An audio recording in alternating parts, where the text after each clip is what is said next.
सुन मंडल सतलोक बसेरा, बहुर ना हंसा कर हैं फेरा। सतलोक में, सुन मंडल में सतलोक है, सबसे लास्ट पॉइंट ऊपर, वो 3-4 लोक है, और उसमें सुन मंडल सतलोक बसेरा। और वहाँ जाने के बाद बहुर ने हंसा कर है फेरा, फिर वो लौटकर संसार में कभी नहीं आते।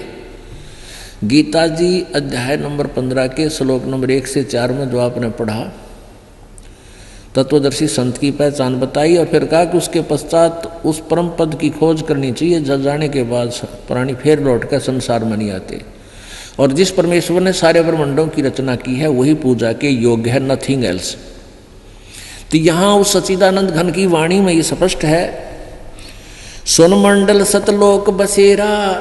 सुन मंडल, सुन मन ऊपर, और वहाँ पर सतलोक एक स्थान है, बसेरा है, रहने की जगह है। बसेरा माने रहने का स्थान। और बहुर न हंसा कर है फेरा, वहां जाने के बाद वापस यहाँ फिर कर नहीं आते। सतलोक से सतगुरु आए, अंसा आण शब्द बिरमाए।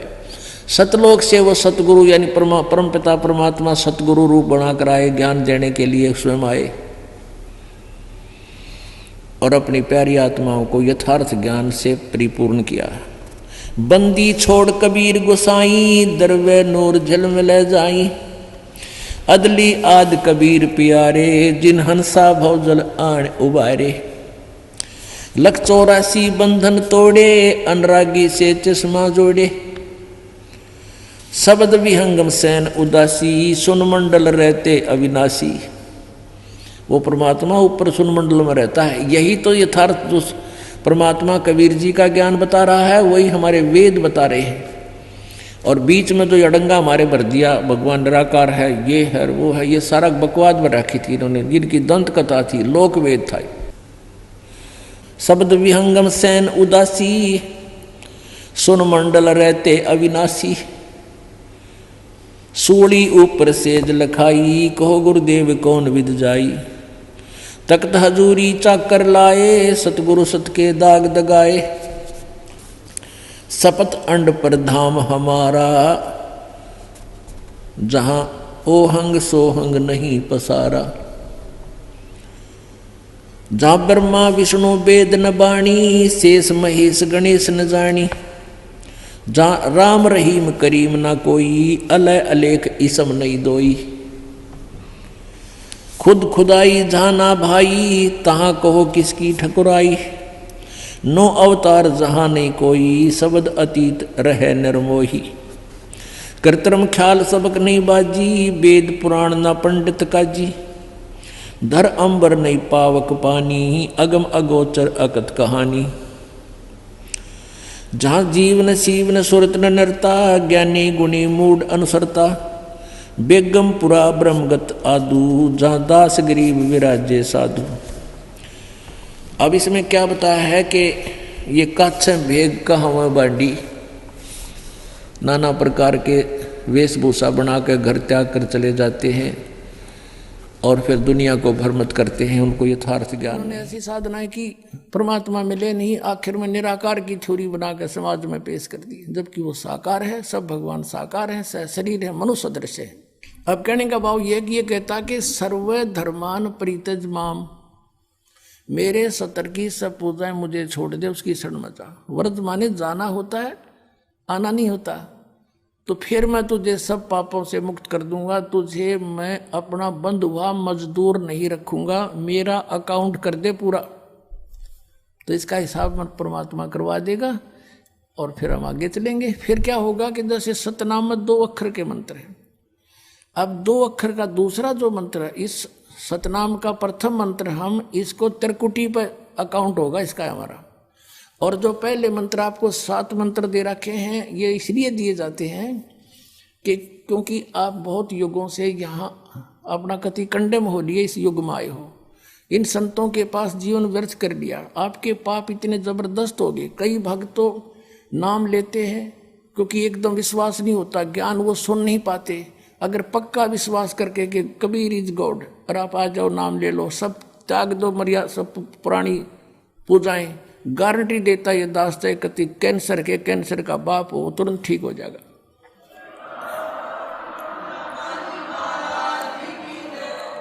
हम मार इसलिए खवा दी काल ने कि ये हमारे विश्वास ना होने देता कबीर इज गॉड, और जब तक ये नहीं होगा इतना मालिक सारा पूरा दे नहीं सकता। कह कबीर सुनो भी साधो मैं तो हूं विश्वास में, जय तुमने ये विश्वास हो गया कबीर इज गॉड फिर देखना, या मैं 1000 प्रमाण दिखा सकता हूं आपको पुण्यात्मा हो जो परमात्मा की शरण में लगे हैं सच्चे, उससे उनके ऊपर कर्म की फिर मार आई है और ऐसे जीवित कर दिए। डॉक्टरों ने जवाब दे दिया था कि अब इसका कहीं इलाज नहीं, बेसिक ले जाओ, नाम ले रखा था उन्होंने, और वो अपने आप फिर स्वस्थ हो गए। भगवान किसे कहते हैं? इसको कबीर गॉड कहते हैं। तो ये प्रथम मंत्र में आपको अब ये 7 मंत्र बना के दिए जाते हैं। पहले 5 मंत्र देते थे नानक साहिब भी और परमेश्वर कबीर साहिब जी। फिर ये है 5 नाम हैं जो हमारे कमलों में ये प्रधान बैठे हैं। मूल कमल में गणेश जी, स्वाद चक्र में सावित्री ब्रह्मा जी, नाभि कमल में विष्णु और लक्ष्मी जी, हृदय कमल में शिव पार्वती जी और कंठ कमल में ये दुर्गा जी। तो ये 7 नाम इसलिए देते हम कि मान लीजिए उपदेश ले लिया और ये प्रथम मंत्र एक बार मेरे मुख से भी सुन लिया मालिक की इसकी जैसे हम देते हैं, और फिर उसकी उस सुनने के बाद साथ साथ बोल लिया और फिर भी मृत्यु हो जाती है, तब मनुष्य जीवन गारंटीड है उस व्यक्ति को, ये गारंटी देता है। और यदि उसने जाप कर लिया कुछ दिन और विश्वास ठीक रहा तो वो स्वस्थ भी होगा और इसकी इसी जीवन में आयु बढ़ती चली जाएगी, परमात्मा बढ़ाता चला जाएगा जब तक उसका मोक्ष नहीं होगा, इस जन्म में पार कर देगा आपको। तो इसलिए ये 7 मंत्र दिए जाते हैं। ये पहले वाला लास्ट वाला मंत्र आपको जन्म दिलाओगा तुरंत, मनुष्य जीवन का गारंटीड है, मृत्यु भी हो जाएगी पुण्यात्मा। इसलिए मान लीजिए किसी का कोई बीमार है, या 80% व्यक्ति दुखी आए हुए, और जो विश्वास कर लेता उनको गारंटीड बात पूछ लो, यहाँ लाखों बैठे होंगे आ जाते हैं, सुनते रहना और सब स्वस्थ हो जाते हैं। तो ये वो परमात्मा है। तो इसलिए प्रथम मंत्र जो आपको दिए जाते हैं इनमें ये 2 मंत्र अब कंपलसरी थे, पहले नहीं थे ये। तो इसलिए परमात्मा ने कंप्लीट कोर्स बना करके गरीबदास जी के माध्यम से हमारे तक पहुंचाया है। और जैसे आप जी किसी का कर, जैसे विदेश गए हो, स्वदेश आना है, वहाँ आपने कोई कारोबार शुरू कर रखा है, कोई फैक्ट्री वगैरह लगा रखी है और आपका ठीक से काम चला नहीं, आपका बिजली का कनेक्शन कट गया, टेलीफोन कनेक्शन कट गया, पानी का कनेक्शन कट गया, गैस कनेक्शन कट गया, पैसे बने नहीं तो आप कंडम हो गए। और वहाँ कोई ऐसा प्रभावशाली व्यक्ति आपको मिल जावे, सरकार को गारंटर बने कि भाई तुम इनका चालू करो कनेक्शन, मैं गारंटर बनता हूँ, और फिर उसको कहेगा भी जो पैसे तो देगा यही तेरे कर्जा उतारेगा, नहीं तो फिर काट दियो ना, देता क्या बात है। तो ऐसे ये दास आपका गारंटर बनता है और आपके सब कनेक्शन चालू करवाता है, लेकिन इनकी मजदूरी करके ये देने पड़ेंगे, तुमने कर्जा आप तारना पड़ेगा। और परमात्मा जो है कुछ अपने कोटे से भी आपको पैसे देता, क्योंकि आप चला ही नहीं सकते अपनी फैक्ट्री को बगैर थोड़ा बहुत, और सारा ना मिल रहा कहीं से, तो वो बगैर आपके वैसे सब्सिडी समझ लो ऐसे देता है। तो परमात्मा पहले आपको सब्सिडी देता है जिससे आप अपना काम चलाओ और फिर डट कर भक्ति करो, मर्यादा में रहो, आप धनी हो जाओगे, बहुत शीघ्र धनी हो जाओगे। बहुत कीमत है इन मंत्रों की। इन भगवानों के जो 5 प्रधानों से आपने मुक्त होना है, त्रिकुटी पर जब जा सको हो उस समय पहुंच पाओगे जब इनसे आप अपना नो डू सर्टिफिकेट ले लोगे। अब ये मंत्र जो 2 मंत्र फर्स्ट और लास्ट है इन 7 मंत्रों में, इसके साथ मिलने से ये मंत्र जो प्रथम जाप आप करते हो, इनका ऋण मुक्त हो जाने के बाद भी कुछ आपकी कमाई यदि बचगी तो इन 2 मंत्रों के प्रभाव से ये कन्वर्ट हो जाएगी आपकी सतलोक चालन नालियां में, इनमें से बच भी गई तय। और फिर जब आप यहाँ से प्रस्थान करोगे तो आपका अकाउंट, अब ये कहते हैं राधा स्वामी धन धन सतगुरु वाले, ये जय गुरुदेव वाले कहते हैं, हमारे गुरुजी तो कहते हैं हम तो सीधे त्रिकुटी से चलते हैं। यहाँ बताते हैं त्रिकुटी यहाँ नहीं है, त्रिकुटी इसके पीछे बैक में है, यहाँ पर जो नीचे से सारा ये तंत्र साथ मिला हुआ आता है, यहाँ है पीछे। ये कहते हैं हमने ना तो वेदों की आवश्यकता, ना किताबों किसी और, ना हम गीता को मानते, ये भी तो किसी ने लिखी है।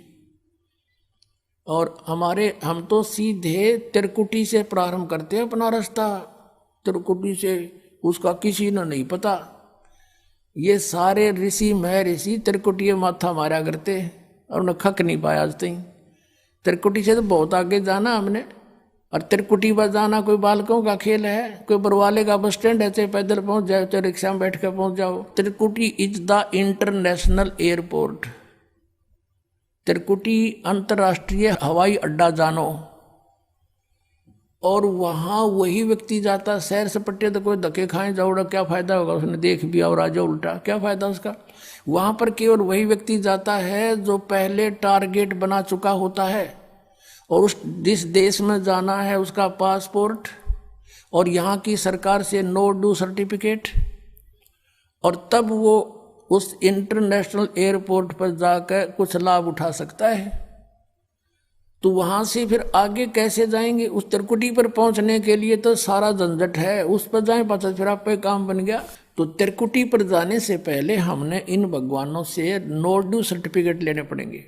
और आपकी ये ऐसी भक्ति है, इसे ऑटोमेटिक, ये देवता है, ये कोई किसी के साथ भेदभाव नहीं करते, आपकी कमाई एग्जैक्ट लिखी पाएगी कंप्यूटर की तरह, और जो आपका ड्यू शेष होगा आपको थमा दिया जाएगा। हृदय कमल में जीव रहता है, और इसके यहाँ से फिर ये सबसे पहले इसका रास्ता है त्रिकुटी बजाने का, सबसे पहले मूल कमल में जाना पड़ेगा। मूल कमल से फिर सीधा रास्ता बनता है त्रिकुटी तक जाने का। उससे पहले गणेश जी के लोक में से गुजरना पड़ेगा, उसका एक जैसे बैरियर होते हैं प्रत्येक बॉर्डर पे, यहाँ ऐसे बैरियर हैं। वहाँ जब आप जाओगे आपके सामने आपके मस्तिष्क पर जैसे लॉकेट होता है ऐसा लगा पाएगा, और तुरंत आपको कहा जाएगा चलो आप जाओ, आपकी ये पूंजी, और वो आपके उस मस्तिष्क में ऐसे लॉकेट पे वो नो ड्यू सर्टिफिकेट छपता चला जाएगा। फिर आगे चलोगे आप, आगे आप पहुंचोगे जब विष्णु जी के लोक में, वहां भी आपको ऑटोमेटिक मिलेगा, कोई बाधा नहीं मिलेगी, क्योंकि वहां तो चोरों को पकड़ा जाता है, सा को थोड़ा, वो देवता भी तो है, वो किसी के साथ जरा सी भी गड़बड़ नहीं करते। फिर ऐसे शिव के लोक में से शिव का इस कमल में, हृदय कमल से फिर त्रिकुटी कंठ कमल में आएंगे, फिर हम त्रिकुटी पर पहुंचेंगे। अब त्रिकुटी पर जाने के बाद इस सतनाम के जो प्रथम मंत्र का अकाउंट वहां देंगे, लेकिन वहां पर यह काल बकवाद करवा देता है। यहाँ का जो जितने देव हैं ये अपने सतर पर कोई गलती नहीं करते, ये करवाता है। जैसे श्री कृष्ण, इसने सारे प्रयत्न किए थे कि भी युद्ध ना हो, सबसे प्रार्थना की थी दोनों पक्षों से, फिर इन्होंने देख लिया था कि ये मानना नहीं, ये तो इन मत बुद्धि भ्रष्ट हो चुकी है। और उसमें क्या था कि सब रिश्तेदार राजा आधे आधे बांटने थे उन्होंने। ये राजा को भाई जो कौरवों के पक्ष में आना चाहता है वो अपनी स्वीकृति दे दो, पांडवों के पक्ष में आना चाहता है वो अपनी स्वीकृति दे दो, ऐसे कति तैयारी होगी। तब श्री कृष्ण जी ने सोचा भाई अब ये तो मेरा भी नंबर आओगा, मैं भी राजा हूं, और मैं पांडवों का रिश्तेदार, क्योंकि श्री कृष्ण की बहन अर्जुन का ब्याह रखी, रिश्तेदारी पक्की, और उधर से वो चाचे ताऊ थे, कोई अलग नहीं। तो श्री कृष्ण जी ने यहां तक कह दिया कि भी एक तरफ तक मैं हूंगा, एक तरफ मेरी सेना होगी, अब मांग लियो जिसको मांगना हो। और यहां तक भी कह दिया कि मैं हथियार नहीं उठाऊंगा। अब पांडव तो मुंह धो रहे थे श्री कृष्ण पे कि सर्वशक्तिमान है, ये जो हमारी तरफ पक्ष में हो गया तो अकेला ही बहुत है। तो फिर पांडव घबरा गए थे। पांडवों ने यहाँ तक कह दिया था प्रभु हमें 5 गांव दिवा दो, हम युद्ध नहीं करेंगे। वो नहीं मानना था, फिर भी छोड़ो इस बात को, हम आगे लेंगे। तो फिर जब महाभारत का युद्ध हुआ, अब श्री कृष्ण ने हथियार उठाया, पहिया उठा लिया रथ का, उसको अपनी शक्ति से सुदर्शन चक्र बना दिया, और उसने बहुत लाखों लोगों को काट डाला। अब ये अपने सतर पर गलती नहीं करते, ये देवता, जब तक ये न्यूट्रल रहते हैं। और जब इस काल ने इन पर प्रभाव किया, अंदर प्रवेश कर गया इसके काल, श्री कृष्ण के पाप को बनवा दिए इसके, और सुदर्शन चक्र उठवा दिया और झूठा बना दिया, वह प्रतिज्ञा भंग करवा दी। ऐसे ये त्रिकुटी पर जाकर चाल चाला है, यहां तक नहीं बोलता ये। अब वहां ये कोशिश करता है कि इसको यहां उलझा दूं। उससे पहले बहुत सी ऐसी, बहुत से वहां पर त्रिकुटी तो एक बहुत बड़ा सांग है, बहुत बड़ा प्लेटफार्म है, और वहां पर कहीं पर डांस हो रहे हैं, कहीं पर दुकानें लगी हैं, औरतें खड़ी हैं, नाच रही हैं, कोई अर्धनग्न शरीर में खड़ी हैं, और बहुत से वैसे सुंदर सुंदर खड़े हाथी सजे हुए। तो ये जीव वहां जाकर बिचल जाता है। सब ये नकली गुरु भी वहीं खड़े हैं, नकली गुरुओं का रूप बनाकर तो काल आता है, और अपने असली गुरु का रूप बनाकर परमात्मा आते। इस दास के रूप में आपको त्रिकुटी पे उपलब्ध होंगे परमात्मा। तो वहां क्या होगा कि कई बार ये काल भी परमात्मा यानी असली गुरु का रूप बनाकर खड़ा हो जाता है। तो सबसे पहले आप क्या करोगे, प्रणाम जब करोगे गुरुदेव को, ये स्वभाव तो आपका यहाँ बना ही दिया जाता है, गुरु जी दिखे दंडवत करोगे। दंडवत करते समय एक सतनाम का सुमरण अवश्य करना होता है। 1 सेकंड, ये 10 सेकंड मुश्किल से लगती है। श्वास उस श्वास का सिमरण करें प्रणाम करते समय, और उठकर जब देखोगे यदि परमात्मा होंगे तो एज इट इज पाओगे, और जय काल होगा दास के रूप में तो उसका स्वरूप बदला पाओगा, ऊपर का कपड़ा हटा पाओगा, उसका असली सूरत मिल जाएगी, तो आप वहां से बच जाओगे। अब फिर क्या होगा कि फिर तुम जैसे यहाँ आप देखते हो गुरु जी आगे सारे पीछे पीछे हो लेते हो, तो वहां जब मृत्यु होगी आपको स्वप्ना सा दिखेगा। जैसे आप किसी ऑफिस में गए हो किसी कामवश, और वहां आपका काम फटाफट होता जा रहा है, नहीं होता है तो आप दुखी हो रहे हो, बार बार बैठ कर रो रहे हो, तो ऐसे ही चलेगा वो। तो वहां जाते ही जब आपको गुरुजी दिखेंगे, आप एकदम इसी स्वभाव से, जो आपकी यहाँ रिहर्सल हो रही है, आपके अंदर जो आस्था कसक पैदा हो रही है, ये वहां काम आओगी आपके। तो ये सब रिहर्सल यहाँ कराई जा रही है कि गुरु को परमात्मा जानकर ये सब क्रियाएं करो, तो वहां ये आपके काम आऊंगी, वहां अपने यूज होंगी ये सारी फार्मूले। तो जब आपको ये पक्का हो गया कि ये है गुरुजी, फिर आपको लेकर के धर्मराज के दरबार में परमात्मा जाएंगे इस दास के रूप में, और धर्मराज से कहेंगे जी इसका हिसाब कर दो, भगवान का आदेश है, आप लो अपना ये एक इसकी कमाई जो तुम्हारे सत्र की वो प्राप्त करो। ओम नाम की कमाई और ये यज्ञों का जो बचा हुआ यहाँ प्रयोग हो गया सो हो गया यज्ञ, फिर भी बचे हुए भी आपको वहाँ देने पड़ेंगे कि आप अपना संभालो अपने सत्र की। जैसा कि आपके संविधान में लिखा है, ये पवित्र वेद पवित्र गीता भगवान का संविधान है, इसके विरुद्ध जो कार्य करता है वो दोषी है, चाहे जज है चाहे बिना जज है।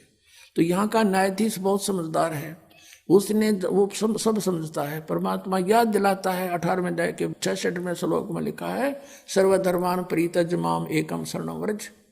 अपना अपने सत्र की जो तुम्हारी है वो अपनी लो, इसकी पूजाएं और इसको छोड़ो, आगे चलेगा ये। तो वहाँ सतनाम के प्रथम मंत्र का जाप हम वहाँ देंगे, यज्ञ दे देंगे, फिर ये वहाँ से चलेगा। फिर वो आगे जागा तो पार ब्रह्म के लोक से हमने पार होना है। वहां पर सतनाम के दूसरे मंत्र की कमाई जो श्वास उश्वास से की हुई है,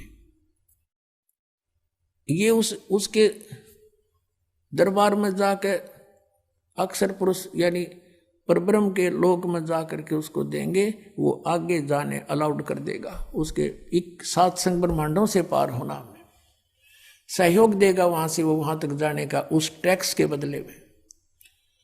अब यहां बताया है कि जे तू पढ़ा पंडित बिन दोई ना अक्षर दोई नावा, और पर्णवत नानक एक लंगाए जे कर सत समावा।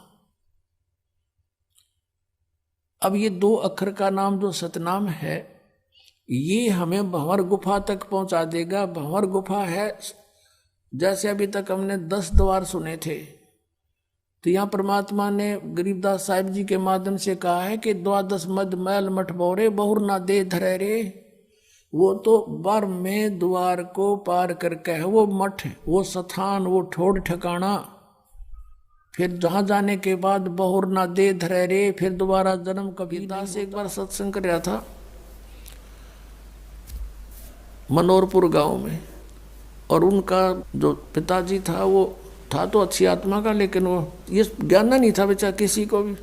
तो वो सत्संग सुनता रहा रात्रि में, और हुक्का पीवा अपना बैठा बैठा, हमने माइक ला रखा था, और वो विरोध कर रहा था इस बात का, क्यों फंड कर रहे हो, पाठ कराओ हो। दूसरे दिन शाम ने वो बूढ़ा आ गया, वो लड़के के जोन से सत्संग हो रहा था, उसकी पत्नी थोड़ी पत्नी नुस कह रही थी, बाद में बता दी, मैंने न सोची बूढ़ा ही पता नहीं क्या कहेगा महाराज ने, यूँ बैठ गया आकर, उसकी आंखों में पानी आ गया। 60-65 साल का व्यक्ति था। न्यू बोला जी मैंने ये बात आज तक नहीं सुनी थी जो आप ज्ञान सुना रहे थे, और मैंने तो सारा जीवन खो दिया इस धंधा पीठ गई, मेरा केरा होगा, मेरा क्या होगा अब। मैं बोला जी आप नाम ले लो और भक्ति करो, भगवान सबकी सुनता है, अब क्या भक्ति करूँगा, मेरा तो टाइम आ लिया। न्यू कह गो फिर रोन लग गया, और कहता मैंने तो सारे जीवन में मेरा धंधा कराया है, खूब जमीन बना दी बच्चों के लिए, और ओक्का भी गणाए पिया करूँ, और आपने ओक्के में तो बहुत पाप बताया। माँ जी भगवान का बताया मैंने तो, इसमें बहुत गुना पाप है, शराब में, मांस में, ये तो बहुत तम्बाकू में, ये तो घोर अपराध है, चोरी ठगी जारी में। अब बोला मेरा क्या बनेगा, अब मेरा तो पेटा भरा ही को नहीं, आपने ज्ञान निशा दे दिया, ना ज्ञान था इतना तो चलो दुखी भी ना था, तो दुख भी गणा होगा। तो मैंने उसको कहा कुछ नहीं बिगड़ा आपका, आप नाम ले लो। अकीब के नाम लूँगा मैं, मेरा तो टाइम आ लिया। मैंने उसको समझा कि जैसे कुएं में बाल्टी गिरती हो, लंबी लंबी रस्सी होती थी पहले, 150 फुट के, 100 फुट के कुएं होते थे नीचे, इतना गहरा पानी होता था, और लंबी रस्सी होती थी। तो उसमें कहते हैं जब मान लो वह बाल्टी कुएं में गिरती हो, रस्सी लटकती आ रही हो, और भाग के पकड़ने की चेष्टा करे, और उसकी पूंछड़ी सी भी ठा जा end of the rope, last में उसकी वह पूंछड़ी भी ठा गई 6 इंच की भी, तो इन्होंने सोच ले सब कुछ मिल गया। और जब उसने भी छोड़ दे, गई जान दे, तो वह गई फिरते, वो तो जा ही रही है। तो वह पूंछड़ी पकड़ने के बाद पानी भी मिल रहा और बाल्टी भी आ गई, कुछ भी कौन गया।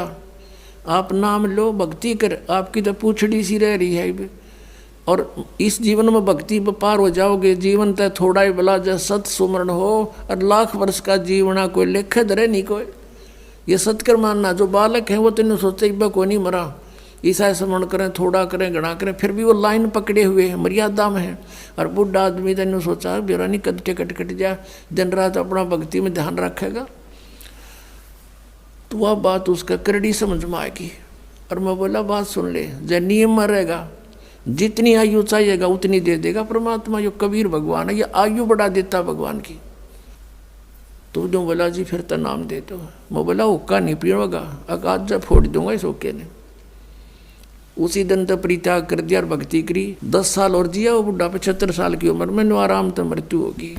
अब भगवान किसे कहते हैं? भगवान ने इसलिए तलाश करते कि शायद दुखी प्राणी हो और कितना पापी हो, कितना अपराध कर गया अनजान पड़े में, परम पिता को बुरा नहीं लगता वो बेटा अपना बेटी। अब परमात्मा कहते हैं शरण पड़े को गुरु संभाले और जान का बालक भोला रे, कहे कबीर तुम चरण चित राखो जो सुई में डोरा रे। अपने गुरुदेव के प्रति इतना लगाव रखो अटूट, जैसे सुई में धागा डाल दिया जाता है तो उससे दूर नहीं हो सकता, वो लटकता ही रहता है साथ के साथ। तो ऐसे आप ये मर्यादा, ऐसा लगाव अपने गुरु जी से रखना पड़ेगा। और फिर कहते हैं शरण पड़े को गुरु संभाले जान के बालक भोला रे। जैसे अनजान बच्चा पालने में झूल रहा है, उसने टट्टी भी कर दी, पेशाब भी माए कपड़ों में कर दिया और हाथ पैर सारे खराब कर लिए। अब माँ आती है, वो देखती है कि तो सारा काम बिगाड़ रखा है, उसने वो बेटा या बेटी बुरा नहीं लगता, उसको पता है कि बालक से इसको पता नहीं। उन्हें नवावेगी, धोएगी, कपड़े धोकर सुखावेगी, फिर उन्हें दूध पियावेगी, सीने तो लगावेगी, प्यार करेगी।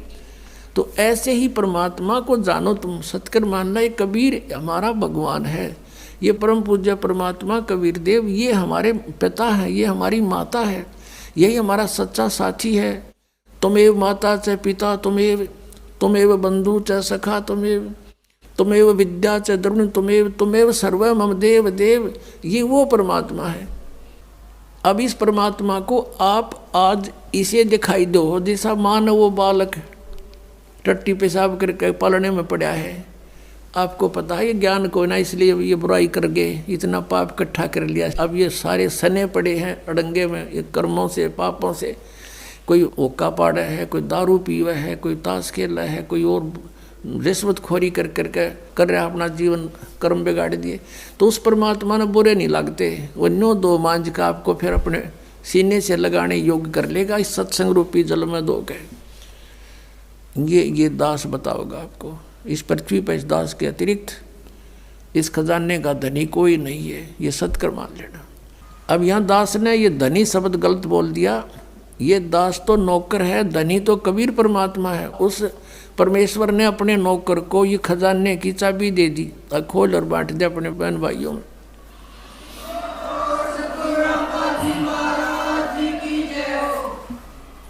अब इसको प्राप्त करो और भक्ति, अब जैसे वहाँ कैसे जाया जाएगा, आशा भी वहाँ की हो कि नहीं ये मन मान लो। अब जैसे कई भ्रम में पड़े रहते हैं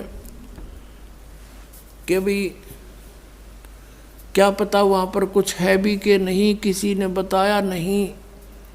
तो पुण्यात्माओं अब ये दास आपको बताने लग रहा, एक बहनी 100 बतावे, और आँखों देखा जिन महापुरुषों ने उस स्थान को देखा है वापस आकर बताया है, उनकी प्रमाण देने लग रहा। तो ये विश्वास हो जाना चाहिए, और फिर जब ये पक्का विश्वास हो जाएगा कि वहाँ हम सुखी होंगे, और जैसे ये राधा स्वामी और जितने भी और पंथ से सब ये कहे हैं वहाँ सतलोक में परमात्मा नहीं है, परमात्मा तो है पर उसका आकार कुछ नहीं, प्रकाश ही प्रकाश है, प्रकाश ही प्रकाश, ऐसा प्रकाश।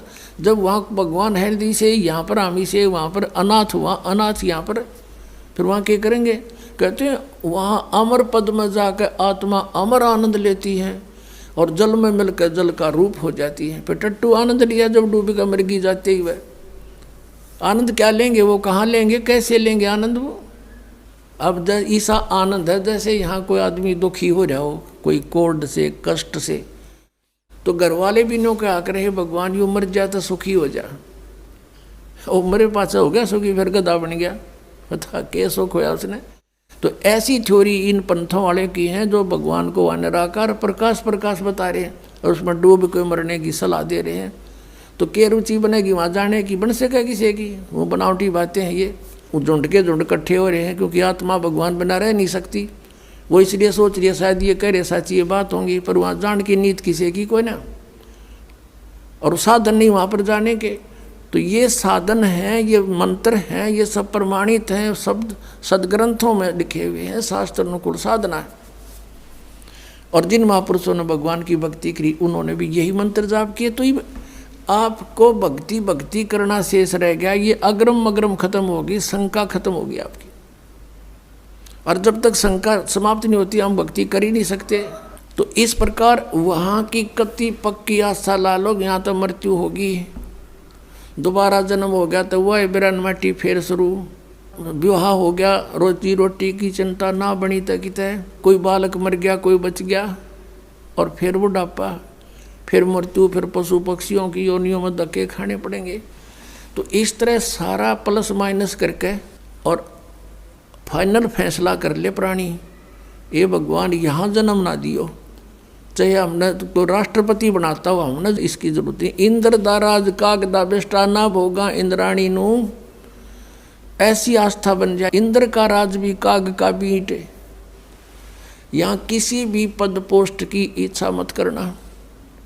ठीक है कोई सर्विस कर रहा है वो तो अलग बात है, प्रमोशन हुआ तो हुआ, नहीं तो इस बात की आशा नहीं करे कि मैं बहुत बड़ा अधिकारी बनूं जब व्यापार पड़े। जहाँ रखे भगवान उसी तरह रहे, और अलग से किसी भी पद की ट्राई नहीं करे। किसी सरपंच की, मेंबर की, एमएलए, एमपी, चेयरमैन की, मुख्यमंत्री, मंत्री, प्रधानमंत्री की, ये आपका सबसे बड़ा शत्रु हो जाएगा। इधर झांके भी नहीं, अपना पीछा छुटवाने की सोचे पुण्यात्मा। इंद्र दा राज का गदा बेस्टा,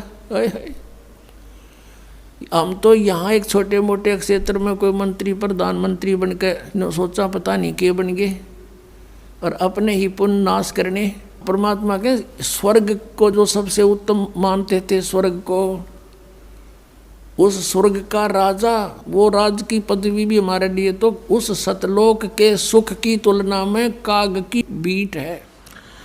ये नकली पंथ, ये काल के जाल है। ये राधा स्वामी पंथ, धन गुरु सतगुरु पंथ, जय गुरुदेव पंथ, ताराचंद वाला जो बना रखा है इसमें जनौद में ये पंथ, ये पांचों नाम काल के जाप करते हैं। कौन से नाम जाप करते हैं? निरंकार, ओंकार, ज्योति निरंजन।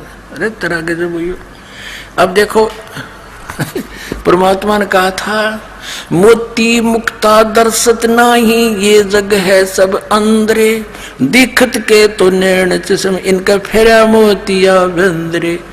आपको दिखाता हूं संत मत प्रकाश भाग 1, श्री सावन सिंह जी के द्वारा लिखा हुआ उनके वचनों का संग्रह। और श्री सावन सिंह जी कौन है? श्री जयमल सिंह जी के उत्तराधिकारी, व्यास डेरे वाले राधा स्वामी। और श्री सावन सिंह जी के सस्ते श्री खेमामल सिंह जी बलोचिस्तानी सामस्ताना, जिसने सच्चा सौदा सिरसा की स्थापना की। अब देख क्या दिखाऊं आपको, ये संत मत प्रकाश भाग,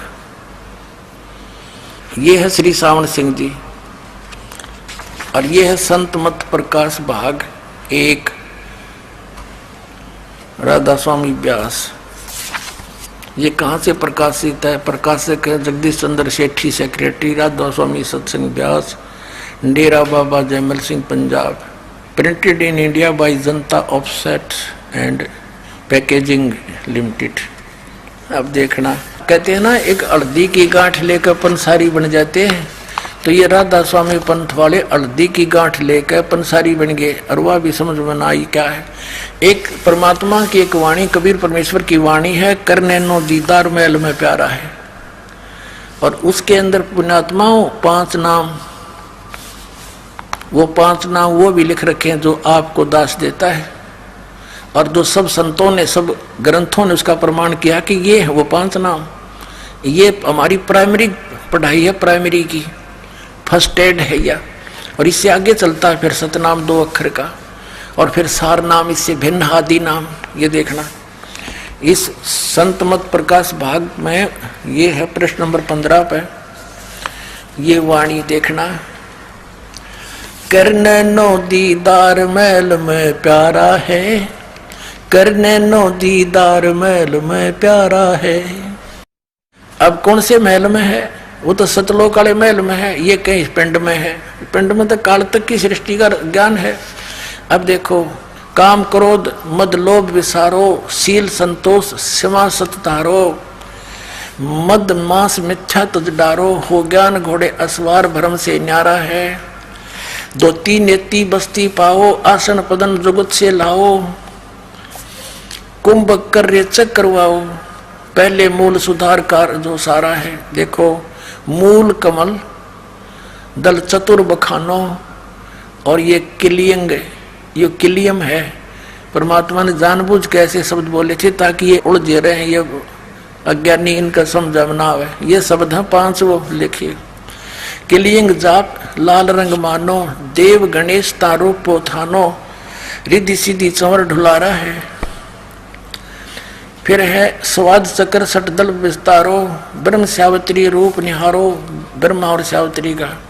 और उल्ट नागनी का सिर मारो ता शब्द, ये ओम है, ओंकारा कोड वर्ड है, ये ओम शब्द है। और नाभि अष्ट कमल दल साजा, श्वेत सिंहासन विष्णु विराजा, हरियम, ये हरियम है। जाप तास मुख गाजा, लक्ष्मी शिव आधारा है। और फिर देख, 12 कमल हृदय के माही, जग गौर शिव ध्यान लगाही, सो हम शब्द ता धुन छाई, गण करें जय जयकार है। षोडश यानी 16, दल कमल कंठ के माही, तेईवद बसे अविद्या बाई, ये दुर्गा। और हर हर ब्रह्मा चौर ढुराई, जहाँ ये श्रीअंग है, रंग नहीं, ये गलत लिखा है, श्रीअंग नाम उच्चारा है। हरि इन्होंने के सांग इकट्ठा कर लिया, इसमें तो ओंकार रंकार ज्योत इसमें आगे है वो रंकार ओंकार, इन्होंने वो अड़ंगा इकट्ठा कर लिया, केवल काल काल के नाम ले लिए, वो जाप करने लगे, ये माल छोड़ दिया। मोती मुक्ता दर्शत नाही, ये जग है सब अंधरे, दिखत के तो नैन चश्म, इनका फेरा मोतिया बंदरे। जिसने लाल की पहचान नहीं, वो कंकर इकट्ठे करे, लाल छोड़ दिया।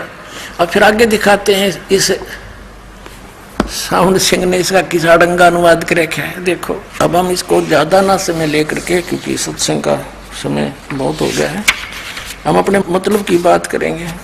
ये वही पुस्तक है संत मत भाग प्रकाश 1, इसके हम अब पृष्ठ नंबर 17 पर आगे हैं। यहाँ क्या लिखा है कि षोडश भानु हंस को रूपा, ये 25वीं कली में हम आगे हैं। षोडश भानु हंस को रूपा, बीना सत धुन बजे अनूपा, हंसा करत चोर सिर भूपा, सत पुरुष दरबारा है। ओए होए होए। अब परमात्मा क्या कह रहे हैं, नीचे की सारी रचना बताते हुए आ रहे हैं कि ये अंड और पिंड और ब्रह्मांड यूं एक है, और ये बता रहे 3 नकली। अब जैसे ये ब्रह्मांड है, एक ब्रह्मांड है, इसकी इलिप्टिकल शेप है अंडे जैसी, इसको अंड भी कहते हैं और इसी को ब्रह्मांड भी कहते हैं। और पिंड यूं शरीर है, इस पिंड शरीर को पिंड कहते हैं। जैसे टेलीविजन के अंदर, टीवी के अंदर चैनल बने होते हैं, ऐसे हमारे शरीर में इस पिंड में चैनल हैं।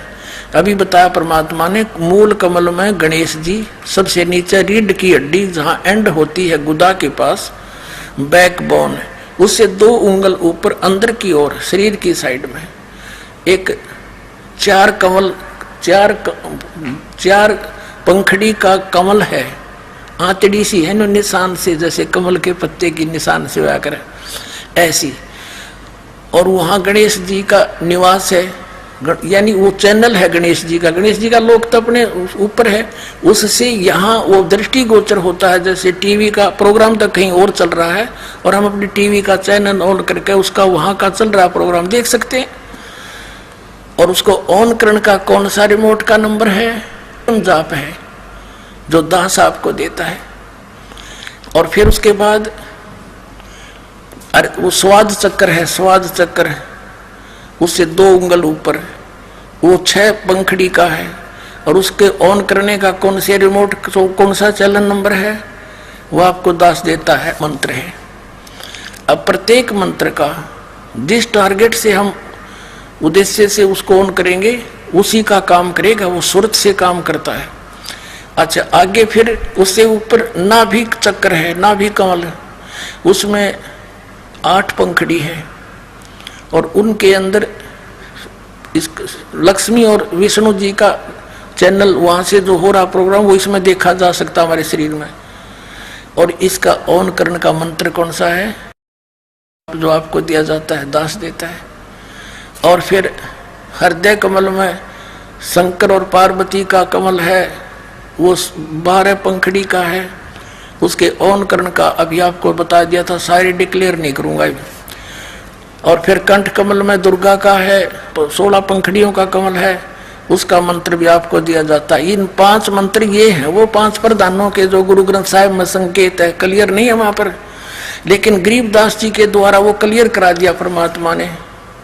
वो क्या कराया, वही ये संत मत प्रकाश भाग 1 पर इसके परमात्मा की वाणी पढ़ रही थी हम, पृष्ठ 17 पर। अब यहाँ से हमने शुरुआत की थी तो हम आगे चल पड़े। यहाँ से शुरुआत करते करते हमारे थे करने नो दीदार महल में प्यारा है, ये कबीर साहब की वाणी है।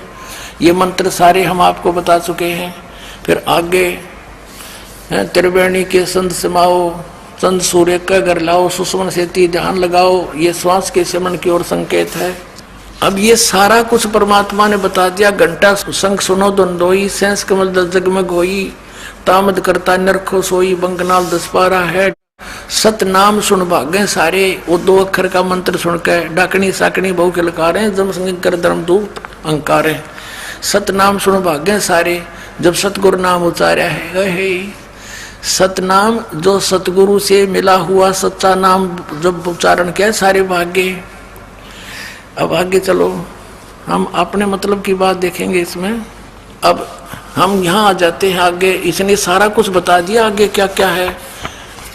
और यहाँ आगे हम 16 भानु हंस को रूपा और बीना सतधुन बजे अनूपा। हंस करत संवर सिर भूपा, सतपुरुष दरबारा है। यहाँ देखो नीचे तय 88 दीप रचाए और हीरे पन्ने लाल जड़ाए। मुरली बजत अखंड सदाए, तहाँ सोहम झनकारा है। सोहम हद तजी जब भाई, सतलोक की हद पुन आई। और उठत सुगंध महा अधिकाई, जाको वार न पारा है। अब देखो यहाँ पर आगे 16 भानु हंस को रूपा, जब सतलोक में पहुंच गए। यहाँ बताया है कि सोहम हंस तजी जब भाई, सतलोक की हद पुनाई। जब सतलोक में जीवात्मा पहुंच जाती है तो उसका 16 सूर्य जितना तेज बन जाता उसके रूप का। 16 भानु हंस को रूपा, 16 माने 16, भानु माने सूर्य, हंस माने उस पुण्यात्मा जो यहाँ से स्वच्छ होकर के भक्ति करके ऊपर जाता है सतलोक में। और बीना सतधुन बजे अनूपा, ये 25 में कड़ी है। हंस करत चंवर सिर भूपा, सतपुरुष दरबारा है। ओए होए। अब देखो कहते हैं जब वो सतलोक में पहुंच जाती आत्मा, उसका 16 सूर्य जितना रूप बन जाता है। और वहां पर एक बीना सतधुन, वह धुन वहां बज रही है। तो सतलोक में वो धुन बीना सतधुन। आगे देखो, और हंस करत चंवर सिर भूपा, सतपुरुष दरबारा है। सतपुरुष भी मनुष्य दृश्य है, उसके ऊपर वहां गया हुआ हंस, वो हंस आत्मा यानी भक्त अपने परमात्मा के सिर पर चंवर करता है। अब इनकी छुरी क्या है अज्ञानियों की, के मोक्ष प्राप्त प्राणी आत्मा ऊपर सतपुरुष में, वहां चेतन ही चेतन है, प्रकाश ही प्रकाश है, भगवान नहीं है। वो तो समुद्र है एक प्रकाश का, और उसमें आत्मा ऐसे मिल जाती है जैसे बूंद समुद्र में। अरे अज्ञानियों, वाणी तले रे परमात्मा कबीर साहिब की और मन ग्रंथ काल के दूत तो ये तो पहले न बता रहे थे निराकार निराकार, और परमात्मा ने बता रहे क्या वो साकार है, मनुष्य दृश्य है। उसके एक रोमकूप में करोड़ सूर्य मिला दे, करोड़ चंद्रमा, इतना तेज है उस परम पिता का। और वहां गई हुई आत्मा उसके चंवर करते हैं तो समुद्र में लीन होगी। बूंद चंवर किस पर करेगी, वहां भगवान है ही नहीं। तो ये देखो 16 भानु हंस को रूपा, 16 सूर्य जैसा प्रकाश हो जाता है। और बीना सतधुन बजे अनूपा, या सतधुन असली धुन वहां पर बज रही है। हंसा कर चंवर सिर भूपा, भूप माने उस राजा के, सारी सृष्टि के मालिक भगवान के सिर पर चंवर करता है। और वो सतपुरुष दरबारा है, वो सतपुरुष का दरबार सतलोक सचखंड है। और कोटिन भानु उदय जो होई, एते ही पुन चंद्र खलोई। पुरुष रोम सम एक न होई, ऐसा पुरुष दरबारा है। कहते हैं उस पुरुष माने सतपुरुष परमात्मा के एक रोमकूप में करोड़ सूर्य, कोटिन भानु कोटिक करोड़ सूर्य, और इतने ही फिर चंद चंद्रमा दोनों मिला दे। और पुरुष रोम सम एक ना होई, परमात्मा के एक रोमकूप की रोशनी के बराबर उनका इन दोनों करोड़ करोड़ सूर्य चंद्रमा का प्रकाश भी सही नहीं, पूरा नहीं होता, फीका रहता है। ऐसा पुरुष दीदारा है, ऐसे परमात्मा का दर्शन है, वो देखा जाता है। ये है वो प्रकाश ही प्रकाश है, और उसमें आत्मा जाकर डूब कर मर जाती है। अरे फूटे बाग तुम्हारे, तो ऐसे गुरु हमारे।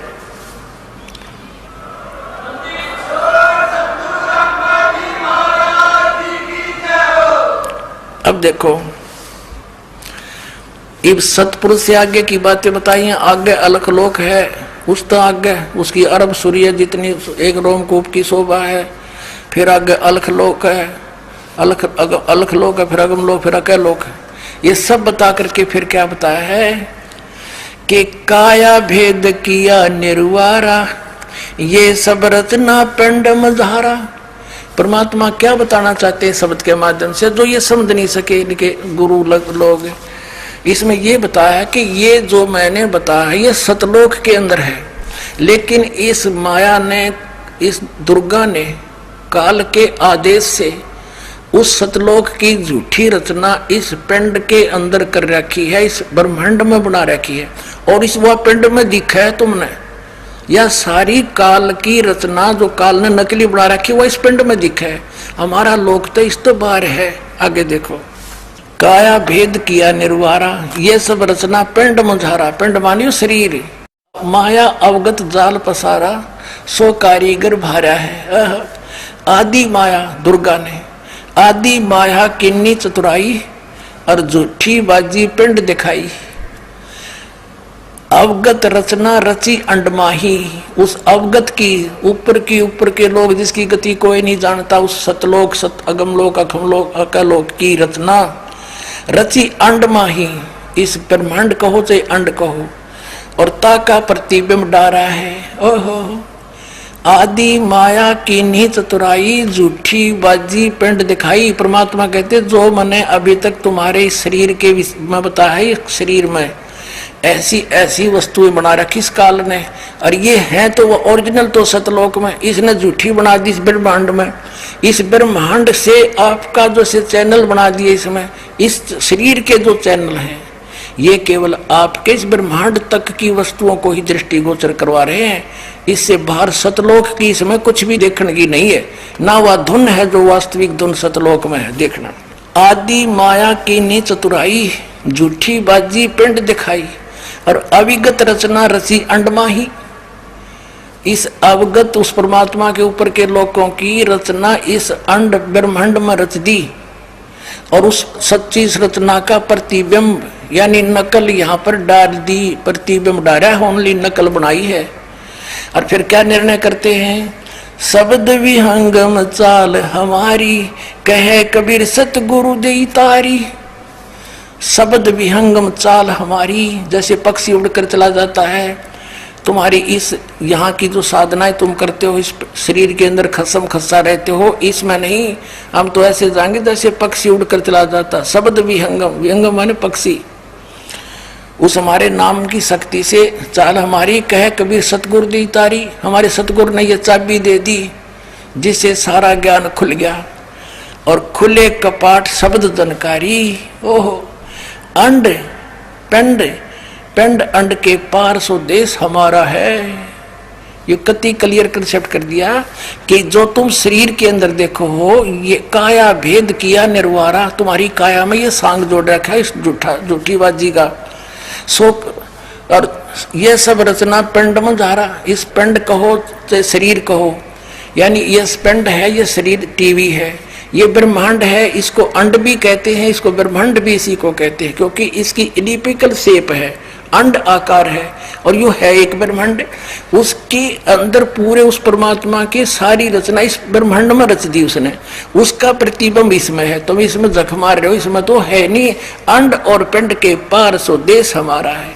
आदरणीय गरीबदास साहिब ने कहा है, कोई है रे परले पार का, जो भेद को है झनकार का। कोई है रे परले पार का, जो भेद कहे झनकार का। असली धुन तो कहते वहां बज रही है सत धुन, यहाँ तो नकली धुन है इस काल की।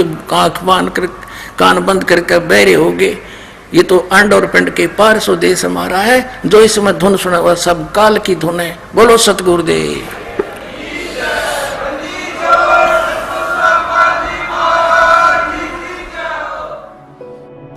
जो भक्ति करना चाहते हैं, मोक्ष कराना चाहते हैं, तो उनको इन सब नियमों को फॉलो करना पड़ेगा जो बताए जाते हैं, क्योंकि वो भक्ति में बाधक है। और जो भक्ति बाधक है आप उनको भी साथ लेकर चल रहे हो तो आप ऐसा कर रहे हो जैसे किसी पशु के गल में लठ बांध दिया करते सा मोटा रस्से में गाल के। अब वो चल नहीं सकता उस स्पीड से जैसे उन्हें चलना चाहिए, चल गट्टियां पर लग गए। तो आप जी इन मर्यादाओं को पालन ना करके और भक्ति रूपी मार्ग पर चलने की चेष्टा करोगे, आप नहीं सफल हो सकते। तो इसलिए हमने ज्ञान के आधार से इन बुराइयों को, इन कुरीतियों को और सांसारिक परंपराओं को भी त्यागना पड़ेगा, तब हम इसमें सफल होंगे। फिर अपनी बड़ी स्पीड से चलेंगे।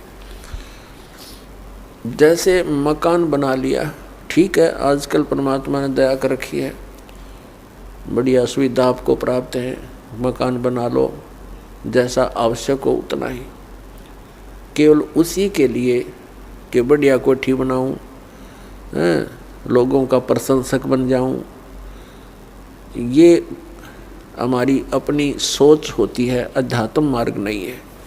तो मकान बनाओ जितना आवश्यक हो और जितनी आपकी जेब अलाउड करती हो, आवश्यकता से अधिक खर्च मत करो। हमारे पूर्वज आपने देखे होंगे, हमने तो खूब याद है, झोंपड़ियों में टाइम पास करके कई कई पीढ़ी, उनका तो इतना काम है, एक चारपाई डालनी है आपने, चाहे 10 कमरों का मकान है आपका, एक कमरे में एक कोने में 3.5 बाई 3 बाई 7 फुट की जगह चाहिए आपने। घुटने तो घड़िया तो मोकली है। कबीर साहब तक कहते हैं घर तो 3.5 हाथ और गढ़ा तो 4.25 है। कहे कबीर अधिका बना अधिका गहे, उसको नहीं विचार। ये मनुष्य की जो शरीर है 3.5 हाथ का होता है। परमात्मा कहते हैं आपने घर 3.5 हाथ की आवश्यकता है, घना बनाओ तो 4.25, अरे से फालतू बनावा है तो मूर्खता है तेरी। फिर भी परमात्मा का कहने का तात्पर्य है कि आवश्यकता से अधिक कोई भी वस्तु आप संग्रह करते हो, आपकी भक्ति का बाधक बनेगा, क्योंकि समय वेस्ट व्यर्थ जाएगा। कोठी बना ली, 1-2 लाख अपने पास से लगा लिए, 3 लाख कर्जा कर लिया। अब जब तो कर्जा ले लिया, ऋण ले लिया, पता नहीं चला, 1 महीने के बाद मांगने वाला आने लग जाएंगे, चैन गई, रात न नींद आवे नहीं, और भक्ति का भी नाश। वह को ठीक है काम आई आपके। तो इस प्रकार हमने भक्ति मार्ग में जो बाधाएं हैं उनको त्यागना पड़ेगा। अब क्या बताते हैं, परमात्मा ने हमें कितनी सद्बुद्धि दे रखी है, और ये भक्ति ना करने से इन कोठी बंगले बनाने में और धन बढ़ाने में अपना जीवन व्यर्थ कर जाएंगे, तो फिर क्या होगा। नर से तू पशुआ कीजिए, नर से फिर तू पशु बनेगा। नर से तू पशुआ कीजिए, गद्दा बैल बनाई, अरे ये सुंदर भोजन का मन बोरे कि तो कुर्डी चरने जाई। ओए होए, अपने आत्माओं इतना कुछ सुनकर भी हमारे यह बात अंदर जगह बनाती नहीं, क्योंकि हमें ये सब सुविधाएं उपलब्ध है और हर समय है, और ये तो आपके अंतिम सांस तक आपको रहेंगी जब तक मनुष्य जीवन में हो। क्योंकि माता पिता बच्चों को जब तक वो कॉलेज स्कूल नहीं छोड़ता वो सुविधा देता ही रहता है, और जो बच्चा उसका सदुपयोग ना करके आता है तो फिर वो बहुत दुख उठाता है। यजुर्वेद अध्याय नंबर 40 के श्लोक मंत्र नंबर 10 से लेकर 13 में स्पष्ट किया है। इस वेद ज्ञान दाता ने, जो गीता ज्ञान दाता है वही वेद ज्ञान बोल रहा है, क्योंकि पूर्ण परमात्मा ने परम अक्षर ब्रह्म कबीर देव जी ने इस ब्रह्म के अंतःकरण में, इस ज्योति निरंजन काल के अंतःकरण में ये 5 वेद फीड कर दिए थे। इसने 5वां वेद सूक्ष्म वेद नष्ट कर दिया, क्योंकि उसमें पूर्ण परमात्मा के पाने की विशेष व्याख्या थी। इसने इस डर से उसको नष्ट कर दिया कि कहीं इनको अपने पिता का पता लग जाए, अपने मूल स्थान का ज्ञान हो जाए और फिर यहाँ से भाग जाएंगे। पुण्यात्माओं, आपका जिस दिन ये विशेष विश्वास हो जाएगा कि सचमुच वहाँ और स्थान है जहाँ हम रहते थे और वहाँ कभी जन्म मृत्यु नहीं होती और कोई काम नहीं और कभी कोई कष्ट नहीं, किसी चीज का अभाव नहीं, तो उस समय यहाँ ना रहे इस पृथ्वी पर कोई भी।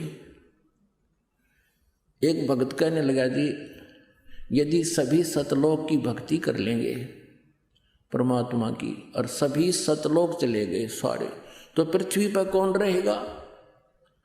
या तो खाली हो जाएगी। तो पता यहाँ तक ठेका ले रहे हम, ये खाली हो जाएगी तो कौन रहेगा? अरे ये इतने पत्थर घूमन लाग रहे, 8 ग्रह ऊपर घूमन लाग रहे, सारे खाली पड़े पत्थर। इन पृथ्वी से तो कई कई हजार गुना, कई गुणे बड़े हैं। एक पत्थर यूँ भी घूमता रहेगा, हमने क्या ठेका ले रखे हैं धक्के खाने का। और हम वहाँ चलेंगे जहाँ पर सारी सुविधाएं और वहाँ फिर कभी मृत्यु नहीं हो। यहाँ तो मृत्यु डेफिनेट होगी। आज जिन सुविधाओं को अपनी मान रहा है ये तेरे पास नहीं रहेंगी। आज से तू कोई किसी भी अच्छी पोस्ट पर है या कितना फैक्ट्री का मालिक है, कल मृत्यु होगी, अगले दिन तू गधा बनकर वहीं खड़ा पाओगा उस फैक्ट्री का पिछले पास है। तो क्या सुविधा है ये तुम्हारी? तो फिर ये जब आपको विश्वास हो जाएगा, क्योंकि परमेश्वर का ये गॉड गिवन जो है ज्ञान है, किसी डूम बाट के गीत नहीं है ये कि उन्हें अपने स्वार्थवश सुखी महिमा बना रखी हो किसी की। उस परमेश्वर ने स्वयं आकर बताया कि वहाँ ऐसा ऐसा है, यहाँ तो मृत्यु होगी और जन्म भी होगा आपका। जन्म मनमाने का देखा हो गया, फिर ये सुविधा कहाँ गई आपकी जिनको आज तू देखकर प्रसन्न हुआ बैठा है। और वहाँ जाने के बाद फिर कभी जन्म मृत्यु नहीं होती, जरा मरण नहीं होता। वहाँ जन्म तो एक बार होगा, लेकिन फिर ना वृद्ध अवस्था होगी सतलोक में और ना फिर मृत्यु हो। और यहाँ दोनों दुख, महान दुख यही है, हम इतने ढीठ हो गए इस काल के लोक में, चाहे हमारे दोनों टांग कट रही हो और चाहे एक हाथ भी कट गया हो, हम फिर भी जीवन चाहते हैं। यदि यहाँ बुढ़ापा ना हो और मृत्यु ना हो तो हम इतने ढीठ हो रहे हैं, हमारे ऊपर कितना कष्ट आया रो, हमको नहीं डगे यहाँ तक, हम नहीं जाना चाहते। लेकिन परमात्मा हमें याद दिलाना चाहता है कि वहाँ सतलोक में तुम्हारा जरा नहीं है, जरा वन बुढ़ापा और मरण नहीं। गीता जी अध्याय नंबर 7 के श्लोक नंबर 29 में ये गीता ज्ञानदाता, ये ब्रह्म अर्थात काल कहता है कि जो मेरे ज्ञान को आश्रय बनाकर, कौन सा ज्ञान? कि तत्वदर्शी संतों की खोज करो। चौथे अध्याय के 34वें श्लोक में वो तत्वदर्शी संत उस परमात्म तत्व का, यानी गीता ज्ञानदाता से अन्य कोई परमात्मा है उसका ज्ञान बताएगा, उनसे सुन। और तत्वदर्शी संत फिर क्या बताएगा? जो ये दास बता रहा है। फिर क्या बताया है कि इस ज्ञान का आश्रय करके जो जरा और मरण से छुटकारा पाने के लिए प्रयत्न करते हैं वे तत्ब्रह्म को जानते हैं, सारे आध्यात्मिक कर्म से भी परिचित हैं। जैसे कल आपको ज्ञान सुना था सत्संग में कि यहाँ पर हम संस्कारवश, जैसे आज हमने किसी के साथ धोखा कर दिया तो अगले जन्म में वो आपका लड़ियार बनेगा।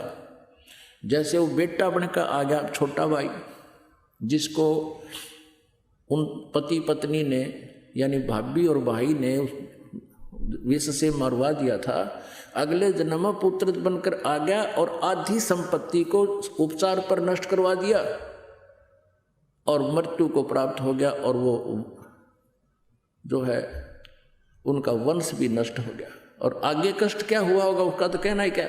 तो फिर वो जो व्यक्ति इस तत्व ज्ञान से परिचित हो जाएंगे, आध्यात्मिक सब कर्मों से परिचित हो जाएंगे, वे साधक फिर ऐसा जुल्म नहीं करेंगे, वो ऐसा पाप नहीं कर सकते। उनको विष दिखाई देगा, जैसे किसी बोतल में विष रखा हो और आपको पता है विष है, आप उसका हाथ भी ना लाओ और बल्कि और ऊंचे स्थान पर ऐसा रख दोगे, यानी किसी कारणवश कहीं रखा भी है किसी के, तो वो उसको छूने नहीं देगा अपने बच्चों को भी। और अनजान बालक यदि उसको वो मिल जाता है, खोल के मुंह कर ला के देखता है और फिर मृत्यु को प्राप्त हो जाता है। ऐसे ही हम जो गलतियां कर रहे हैं, रिश्वत लेते हैं और भ्रष्टाचार करते हैं या किसी के साथ धोखा करते हैं, हम विष खा रहे हैं। इस तत्व ज्ञान से परिचित होने के उपरांत जो सभी कर्मों से परिचित हो जाते हैं, जो केवल जरा और मरण से छूटने के लिए प्रयत्न कर रहे हैं, वे उस तत्व से परिचित हो चुके हैं और सब अध्यात्म कर्म से और सभी अध्यात्म ज्ञान से और सभी कर्मों से वो आत्माओं। दो अक्षर की बात थी, जब तुम्हारे अंदर ये अज्ञान ना भरा हुआ होता, नाम दे देता दास, मर्यादा बता देता, और आप भक्ति करो ठाठ से, बात तक खत्म होगी थी। लेकिन आप भक्ति कर नहीं सकते जब तक आपके हरदम ये ठोक ठोक कर नहीं भर दिया जाएगा कि सचमुच ये भगवान है और ये साधनाएं है, प्रमाणित है सदग्रंथों में, इससे मोक्ष होगा ना। फिर क्यों डले डोए, क्या फायदा रीस करने का भक्ति का। तो इस सत्य को सत्य सिद्ध करने के लिए आपको सत्संग सुनाया जाता है, ताकि आपकी रुचि बने। आप फिर अपने आप उन छोटे जलाशयों को त्याग कर और दरिया के किनारे जा बसो, आप सदा सुखी रहोगे, वहाँ कभी अभाव नहीं होगा किसी वस्तु का। तो वो दरिया सतलोक है, वहाँ जाने के बाद किसी भी वस्तु का कभी अभाव नहीं होगा। फॉर एग्जाम्पल आप देख लो कि छोटे जलाशय में तो जल समाप्त होगा और दरिया के पास आप चले गए तो वहाँ कभी भी जल समाप्त नहीं होता। आपका जल संबंधित जो संकट था सदा के लिए समाप्त हो गया। इसी प्रकार सतलोक में जाने के बाद आपकी ना तो मृत्यु होए ना बुढ़ापा, ऐसा ही शरीर ऐसा ही होगा। हमारे भगवान भी अपने जैसे हमरे ही होनिहार हैं, हमरे सृजनहार। जिन महापुरुषों ने परमात्मा को देखा, उनमें से जिनको परमात्मा मिले, जिनको आकर मिलते हैं, उनमें से आदरणीय गरीबदास साहिब जी हैं, गांव छुड़ानी, जिला दज्जर, हरियाणा वाले। उन्होंने आंखों देखा भगवान को, कहते हमने देखा सो साच है और सकल प्रपंच। तो उन्होंने क्या बताया, हमरे ही होनिहार हैं, हमरे सृजनहार। कबीर परमेश्वर के बारे में बता कि हमारे होनिहार हैं, हमारे जैसी शकल के हैं हमारे भगवान। और चारों वेद बतावें कि मनुष्यवत अग्नि, मनुष्यवत शंभु, नरवत प्रभु, मनुष्य के तुल्य है, मनुष्य जैसा है, मनुष्य दृश्य है। और पवित्र बाइबल बतावें कि इस परमात्मा ने 6 दिन में जो सृष्टि रची, उस दिन उन्होंने मनुष्य की रचना की और मनुष्य को अपने जैसा उत्पन्न किया, नर नारी करके उनकी सृष्टि की। सभी सदग्रंथ बताते हैं परमात्मा साकार है, निराकार है। और आज तक हमें परमात्मा की परिभाषा ही विपरीत बता रखी थी। जो भगवान नहीं थे, समर्थ नहीं थे, उनको समर्थ बता रखा था, परमात्मा को निराकार बता रखा है। और कुछ ये संत पंथ हैं जो सतलोक और सचखंड की महिमा गाते हैं, ये बताते हैं सतलोक में तो प्रकाश ही प्रकाश है, वहाँ तो नूर ही नूर है। आत्मा सतलोक में जाके ऐसे परमेश्वर में समा जाती है जैसे बूंद समुद्र में। कोई थ्योरी है इनकी। फिर क्यों डले डोरे हो, जब वहाँ डूब के मरना है, समुद्र में गिरना और उसमें मिल जाना तो अपनी मौत मोल लेनी है। तो हमारी क्या इच्छा बढ़ेगी, चलो कोई कहे चलो मोक्ष होगा, समुद्र में डांक मारो, कोई बात हुई है। तो सतलोक में सृष्टि है, ऐसी ही सृष्टि है। सब बाग बगीचे, सब फल फ्रूट सदाबहार हैं, लेकिन वो बहुत सुंदर और बहुत स्वादिष्ट। वो कभी वहाँ पतझड़ नहीं आती, कभी गर्मी नहीं होती, ना सर्दी होती, बसंत जैसा मौसम रहता है। और कोई भी वहाँ वर्द नहीं होता, सदा युवा रहते हैं। वो ऐसा शरीर है, उसमें राग द्वेष नहीं होता। वहाँ ऐसी व्यवस्था है कि वहाँ किसी प्रकार का भी कोई बंटवारा नहीं है। और सभ्य लोग हैं, हंस व्यक्ति हैं, वहाँ पर हंस आत्मा है, वो एक दूसरे को दुखी नहीं कर सकते, भगवान से डरने वाले हैं। और सबको कोई अभाव ही नहीं है। जैसे आप यहाँ आ रहे हो, एक रिहर्सल आपके लिए कि ऐसा है वो सतलोक। ये तो पृथ्वी लोक के ऊपर एक हम चाहते हुए भी पूरा सुविधा नहीं बना पा रहे हैं, लेकिन ऐसा है जैसे ये बरवाला आश्रम है, आप इसमें आ गए हो, आप परमात्मा के बच्चे हो, ये दास नौकर है उस परम पिता का। और आपके लिए उसने जो भी हमें दिया है, उसके लिए हम आपकी हर सुविधा का ख्याल रखते हैं। ध्यान रखते हैं कि परमात्मा के बच्चों को कोई दिक्कत ना हो। तो यहाँ आपको बिछे बिछाए मैट मिल रहे, बना बनाया भोजन, सर्दी है रजाई तैयार करवा रखी। तो यहाँ आने के बाद अगर आप फिर भी कोई किसी बात पर बकवाद करते हो, तो यहाँ ऐसे क्यों बैठ गया, तूने ऐसा क्यों कर दिया, तो वहाँ से ऐसे उठा लाया, तो इस तरह की तो ये तुम्हारी अपनी नेचर है, जो तुम कहीं भी जाला उड़ाइए बकवाद करोगे ही करोगे। नहीं तो यहाँ कोई आपस में द्वेष करने का गुंजाइश नहीं है। एक जैसा सबको आहार मिलता है, एक जैसा बिछौना मिलता है।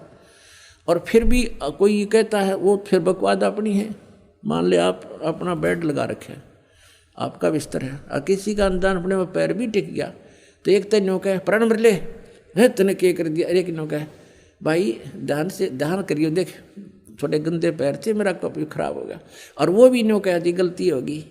तो यहाँ एक तो ये तो हंस आत्मा होती हैं जो थोड़े बहुत कष्ट को भी सहन कर लें, दूसरे ने दुखी ना करें। तो जो सतलोक जाएंगे उनके अंदर ये नेचर पहले बनाया जाता है कि वो छोटी छोटी बातों में बकवाद करना छोड़ दें, एक दूसरे से प्यार रखें, एक दूसरे के दुख में दुखी हों। तो वही आत्मा वहाँ पहुँच पाती है। जिनमें राग द्वेष है, एटबट की बकवाद भरी है, वो वहाँ कैसे जाएगा? वहाँ तो हंस आत्माएं हैं, और फिर वो शरीर दूसरा होता है। यहाँ तो ऐसा है जैसे अच्छी आत्मा है कोई, और बहुत ही अच्छी नम्र आत्मा है। कभी कभी बीपी हाई हो जाए, वो भी गलत बोल जाता है, तो कर्म बिगड़ गए उसके। तो वहाँ ऐसा नहीं है, वहाँ शरीर बिल्कुल ऐसा है कि उसमें कोई भी किसी प्रकार का पुर्जा कभी डिफेक्टिव नहीं होता, और तेज पुंज से बना शरीर है। या तो 5 तत्वों से बना है, वह केवल एक प्रकाश तत्व से बना हुआ शरीर है। अपना आत्मा हमारे समझ में नहीं आती, क्योंकि हम परमात्मा की परिभाषा से बिल्कुल अपरिचित हैं। इब जैसे ये शरीर आपका, ये कितना सुंदर है, और इस 5 तत्वों से बना है। ये 5 तत्व कौन कौन से हैं? मिट्टी, जल, वायु, अग्नि और आकाश। इसमें कितना दिखाई दे आपको? नहीं दिखता। और किस तरह उसी पदार्थ को किस तरह घुमा फिरा के शरीर बनवाया मालिक ने, उसका किस तरह उन सब को एकत्रित करके और किस तरह फैक्ट्री में डालकर कैसे बनवा दिया। माता पिता का सहयोग किया, उन्होंने खाना खाया, 5 तत्वों का है सारा बना हुआ, उससे फिर क्या मटेरियल बनाया और उससे फिर शरीर बनवा दिया। ऐसे ही वहाँ जाने के बाद जो शरीर वहाँ मिलेगा वो शुक्रम कायम है सनाविरम, और ऐसा ही भगवान का है शुक्रम कायम। शुक्र माने माता पिता के बीज से न बनी हुई वो काया नहीं है वहाँ की, उससे बनी हुई काया नहीं है, वो अकायम है, शुक्रम अकायम। ऐसा नावीरम, उसमें नाड़ी नूड़ी नहीं है, नाड़ी नहीं है तो ब्लड प्रेशर आप पे ना हो। तो वहाँ हर तरह की सुविधा सुख है। वहाँ जाने के बाद फिर कोई राग द्वेष नहीं होता, और वहाँ फिर भी कोई बकवाद करता है उसको फिर ये सजा है, फिर यहाँ पटकने पड़ते हैं। तो अब हम वहाँ जाने के बाद गलती नहीं कर सकते। जैसे कई भक्तों के मन में ये आ जाती है, नए नए जो आते हैं शंकाएं पैदा करते हैं कि यदि हम वहाँ चले गए जहाँ से हम आए हैं, और उनको ये भी मालूम हो गया कि हम क्यों आए हैं, क्योंकि वहाँ हमने भगवान से आस्था उठा के एक इस काल में लगा ली थी, तो हम इसके साथ आ गए। तो वो कहते हैं कि यदि हमारे वहाँ जाने के बाद फिर यह समस्या होगी, हमसे कोई गलती होगी, तो हम फिर वापस आ जाएंगे। बिल्कुल आ जाओगे, लेकिन वहाँ जाने के बाद आप फिर गलती कर नहीं सकते। क्यों नहीं कर सकते? क्योंकि आप यहाँ के कष्टों से परिचित रहोगे। अब जैसे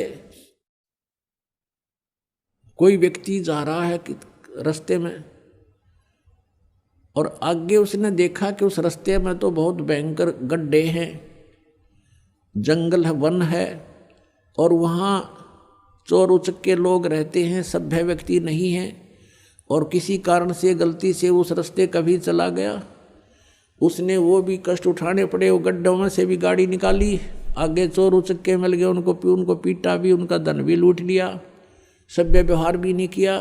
क्या वो व्यक्ति उस रास्ते फिर जा सकते? भूल कर सपने में भी ना जा सकते। तो हम वहाँ जाने के बाद ऐसा समझ जाएंगे कि वहाँ कैसे लोग हैं और कैसा लोक है वो, हम सपने में भी ना हो यहाँ पर, और वहाँ गलती होगी ही नहीं, क्योंकि हम परिचित हो गए किन गलतियों के कारण हमने ये सजा मिली। तो प्रसंग चल रहा है कि हम सतलोक में जाएंगे जब हमें उस परम अक्षर ब्रह्म रूपी दरिया का पता लग जाएगा तो यहाँ कोई नहीं रहेगा। फिर एक समस्या और आती है, जो तत्व ज्ञानहीन व्यक्ति हैं वो कहते हैं, जैसे हमारे भक्त पहले दास के साथ भी ऐसे बीता समझाया करते थे, किसी को अपने मित्र को रिश्तेदार को समझाने की चेष्टा करते थे तो वो ये प्रश्न करते थे कि एक बात बता, यदि हम सभी यहाँ से चले गए सतलोक में तो पृथ्वी पर कौन रहेगा? बताओ, इतनी बुद्धि फेट हो रही है, ये पृथ्वी ने फूकेंगे हम, ये 9 ग्रह धक्के खान लग रहे, खाली पड़े, ये भी हड़ने जा पत्थर धक्के खाता। हमने के ठेका ले रखा है यहाँ जन्मने और मरने का, बिरान माटी करवाने का। जिनकी वृत्ति ही ऐसी है तो उसको तत्व ज्ञान तक पहुँचाने में समय लगता है। उस परमात्मा तक इसकी बुद्धि उठाने में कितना करेन भी फेल हो जाए, करेन भी ऐसी बुद्धि गाड़ दी जमीन में काल ने हमारी। तो इस गड़ी हुई बुद्धि को गड्ढे में डाल रखी, इस बुद्धि को अज्ञान के कारण, अब इसको ऊपर उठाना तो इतना दास का प्रयत्न हो रहा है, इस सदग्रंथ समझाना, तत्व ज्ञान से परिचित करवाना, जब जाके ये थोड़ा सा ऊपर को उछलने लगती है। इतनी कंडम करके डाल रखी है न ज्ञानी ऋषि में, ऋषियों ने बट्ठा बैठा रखा है इस मानव का। परमात्मा स्वयं आते हैं, इनके अज्ञान के कारण हम उनको पहचान नहीं पाते हैं, और जिस कारण से आज तक हम भटक रहे हैं। यहाँ कोई प्राणी सुखी नहीं है। सुखी है तो बता दो मुझे, आज कोई पृथ्वी पर हो तो। और आज सुखी है तो कल बिजली गिर जा। जैसे राजा महाराज राज्य देखे, मंत्री मुख्यमंत्री प्रधानमंत्री एयर क्रैश में और ख़त्म हो जाते हैं, सारे सुख मान ले उनके पास थे, संसार जिनको सुख मानता है वैसे तो सुखी नहीं होते। फिर भी हम जिस सुख को सुख मान रहे हैं वो सुख भी ना रहा उनके पास, तो यहाँ कौन सुखी हो सकता है और कौन रह सकता है? तो ऐसे लोक में हम रह रहे हैं, तो हमें पता ही नहीं था अभी तक हमने के को और भी कई स्थान है।